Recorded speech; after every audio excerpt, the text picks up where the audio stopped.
E aí galera, beleza? Esse aqui é o nosso primeiro vídeo dessa parte de cinemática angular, certo? É um vídeo de exercício, onde ele diz o seguinte aí no enunciado. Um automóvel percorre uma curva de raio igual a 500 metros, mantendo velocidade escalar constante igual a 20 metros por segundo. Qual é o ângulo alfa correspondente ao arco percorrido pelo automóvel em 15 segundos? Certo? Então, aqui é mais ou menos o esquema de que ele diz aí no exercício, um esquema que ele traz, certo? Ele diz que o automóvel ele percorre aqui um arco, onde esse arco vai formar um ângulo alfa, e diz que o raio aqui dessa curva é um raio R, e esse raio R tem 500 metros. A primeira coisa que a gente vai fazer aqui é destacar as coisas mais importantes, os dados mais importantes que a gente tem aí no enunciado. Então a gente tem ó, que o raio é 500 metros, a velocidade escalar é constante e igual a 20 metros por segundo. A gente também tem que ele quer esse ângulo alfa. E a gente tem que esse arco aí foi percorrido por um automóvel em intervalo de tempo de 15 segundos. Vamos lá, o que é que a gente vai fazer primeiro aqui? A gente tem que entender o seguinte, que ele disse que o carro estava em uma certa posição que eu vou chamar posição 1. Ele se deslocou para uma posição 2. Quando ele fez isso, ele percorreu um raio dessa curva que a gente tem, um arco, aliás, dessa curva aqui que ele tem. Ele saiu da posição 1 para a posição 2, percorreu esse arco aqui. E quando ele percorreu do ponto 1 para o ponto 2, ele formou um ângulo aqui que ele chamou de ângulo alfa. E é exatamente esse ângulo alfa que ele quer encontrar, certo? A prioridade aqui da unidade para a gente encontrar esse ângulo, a prioridade que a gente vai dar aqui é a unidade do radiano, pois a gente está tratando de um movimento aqui angular, beleza? E normalmente a gente usa essa unidade aqui, a gente não trabalha muito com o grau. Vai trabalhar com o grau só na hora da gente fazer as conversões de radiano para grau, beleza? Então vamos lá, o que é que a gente vai fazer aqui? A gente tem que lembrar da outra primeira videoaula aí, quando eu dei a explicação. Onde, quando eu dei as explicações lá, a gente chegou a uma equação lá no final que dá pra gente o deslocamento angular. E a gente chegou a essa equação aqui. A essa equação aqui, que ela vem exatamente da definição do que é um radiano. E a gente vai poder aplicar ela aqui para a gente encontrar esse ângulo alfa. Lembrando, esse delta θ é o que a gente chama de deslocamento angular, enquanto esse ΔS aqui vai ser o espaço percorrido e aqui é o raio. A partir dessa equação a gente consegue chegar aos valores que a gente quer. Só que, claro, como a gente tem um ângulo alfa, a gente tem que adaptar essa equação aqui. Então a gente vai ter que ΔS vai ser igual a delta alfa vezes R, certo? E além disso, para a gente chegar ao resultado que ele quer, como ele diz aqui que ele percorre com velocidade escalar constante igual a 20 metros por segundo, a gente tem que lembrar da definição de velocidade escalar, que velocidade escalar é ΔS sobre ΔT. Esse ΔS aqui é essa distância que ele percorreu entre o ponto 1 e o ponto 2, que formou esse ângulo alfa aqui.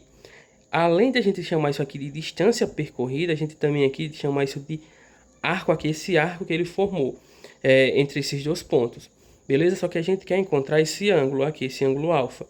Se a gente reparar bem aqui, ó, nessa equação aqui, a gente tem o valor de S, de ΔS, e o valor de ΔS é delta alfa vezes R. Onde a gente tem ΔS aqui na definição de velocidade escalar, a gente vai trocar por delta alfa. Então a gente vai ter o seguinte: velocidade escalar vai ser igual a delta alfa, trocando aqui por esse valor que a gente tem, vezes R dividido pelo intervalo de tempo. Pronto. Com isso aqui, se a gente fizer a organização, encontrar um jeito de isolar alfa, a gente vai ficar com o seguinte: se a gente isolar alfa como delta t, aliás, ele está dividindo tudo isso aqui, quando ele passar para o outro lado da igualdade, ele vai passar multiplicando. Então a gente vai ter que delta t vezes V vai ser igual a delta alfa vezes R.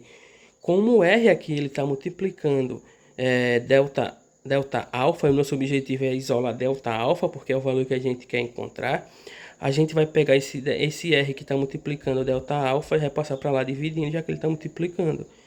Então a gente vai ter delta t vezes V dividido por R igual a a delta alfa.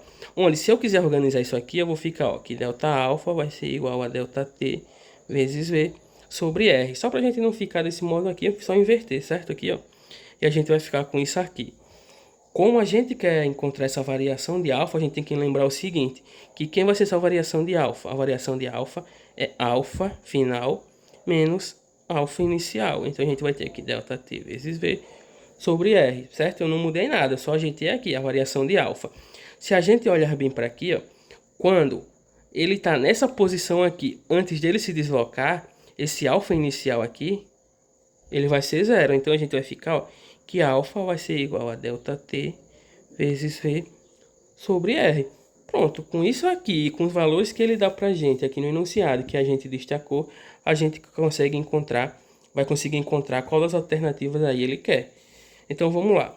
Qual é o intervalo de tempo que ele dá aí no enunciado? O intervalo de tempo é 15 segundos. Então alfa vai ser igual a 15, onde tem delta t eu coloco o intervalo de tempo